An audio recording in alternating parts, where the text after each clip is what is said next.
Well, good evening, South Mississippi, and happy Thanksgiving. Let's talk about what we're looking at over the next couple of days. We do have a couple changes in the forecast on the way. Also, if you haven't already, go ahead, bring those plants inside. It's going to be very cold as we go through tomorrow morning. Of course, we do have high pressure nearby. We've continued to see those breezy winds out of the north. That'll continue into tomorrow as well. Gusts as high as about 15 to 20 miles per hour possible for some.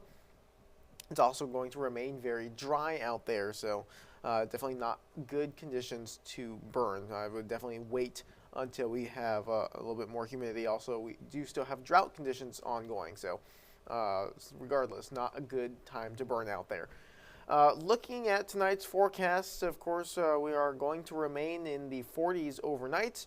And especially for some of us, early tomorrow morning, we'll be waking up in the mid to upper 30s. And that does mean, especially if you're north of I-10, there's a pretty good chance that you're going to see some frost on the ground in some spots, which is why you want to make sure those those more sensitive plants are brought inside. So make sure you're doing that now if you haven't done so already.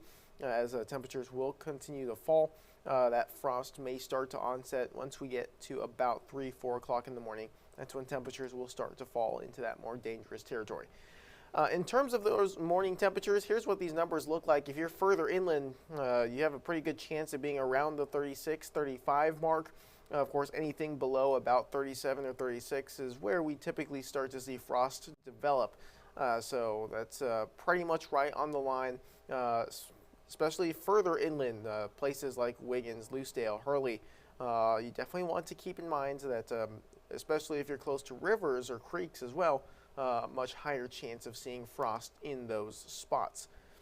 In terms of high temperatures, tomorrow afternoon we're really not going to warm up all that much. Most of us are going to be in the 60s along the coast. Some spots may even struggle to get above 60.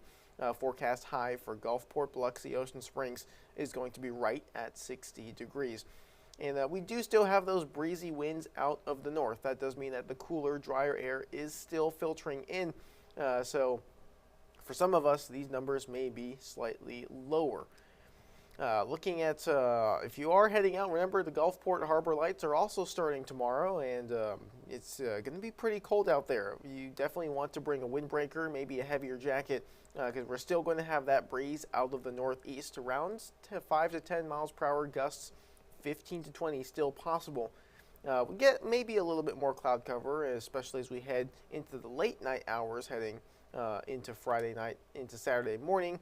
Quick look at those wind speeds. You can see it pretty clearly right there. Friday morning, some spots still gusting above 20 miles per hour. Heading into Friday afternoon and evening, we do start to see some winds relax down, but especially along the coast, that's where we're still going to see some of those higher gusts. Quick look a little bit further ahead. Rain chances will be higher as we head into Sunday through about the middle of next week. We have multiple systems that are on the way, a little bit more of an unsettled pattern. This is that next cold front that arrives about Sunday morning. That's where we do have a chance for some showers, maybe a storm or two. We're going to keep an eye on that. But as that passes through, rain chances very high throughout the day on Sunday. Monday looking a little bit drier, but we're keeping the cloud cover and possibly some scattered showers and returning as we head into the afternoon hours on Monday ahead of this next system. You can see that moving into Louisiana. That is going to be bringing a lot of rainfall to the Gulf Coast, and that keeps our rain chances very high as we head into Tuesday. So here's a look at your 7-day forecast here in South Mississippi, kind of putting it all together. Very cold tomorrow morning. Make sure if you haven't done so already, you definitely want to bring those sensitive plants indoors. Into the weekend, things look great for those outdoor plants. You just may want a coat if you're going to be out there for a long period of time. We're going to keep the breeze out of the northeast around 5 to 10 miles per hour. We're also going to start to see those temperatures rebound ahead of our next cold front by Saturday. Afternoon temperatures back up into the upper 60s. And by Sunday, maybe getting close to 70 degrees. And with that is why we do have the chance for maybe a few showers and a few storms as we head into that next cold front arriving. That happens on Sunday. By Monday, a little bit of a drier day, especially in the morning. However, we start to see those showers return in the afternoon ahead of our next system. That's on Tuesday. Tuesday looking like a pretty rainy day. We're going to keep a very close eye on those rain chances over the next few days and see what that may bring. In terms of the rest of the week, still uncertain. Beyond Wednesday, we don't have too much information out. We can't really see what is behind that second system. There could be maybe another one on the way in. That would keep our rain chances high as well as we head into the back half.